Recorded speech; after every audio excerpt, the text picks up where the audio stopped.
Sudah menjadi tradisi tahunan saat menjelang Hari Raya Idul Fitri, pengunjung pasar Sungai Lilin Musi Banyuasin membludak, di mana masyarakat yang tumpah ruah memadati pasar tersebut hingga ke jalan raya untuk berbelanja kebutuhan Hari Raya Idul Fitri.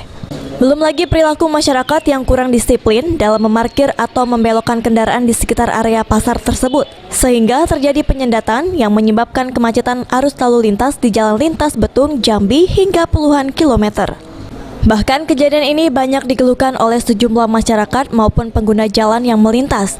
Warga berharap agar keadaan seperti ini tidak terjadi terus-menerus karena sangat mengganggu kenyamanan dalam berkendara. Penyebab kemacetan ini apa sih, Pak? Ini berhubung yang pertama untuk menjelang dekatnya Lebaran. Yang kedua ini posisi harinya hari Minggu. Walaupun gimana, kalau hari Minggu itu hari pasarannya pasar Sungai Lilin. Karena untuk kemacetan untuk sekarang posisi macet dari jurusan arah ke Palembang aman-aman. Untuk arah ke Jambi agak macet, tapi bukan berarti macet total. Jalan itu jalannya merayap. Posisi kemacetan berakibat karena banyaknya pengunjung yang datang ke pasar Sungai Lilin untuk belanja keperluan yang pertama untuk berbuka puasa, yang kedua untuk perlengkapan untuk menjelang Hari Raya Idul Fitri. Ruzi Iskandar, PAL TV.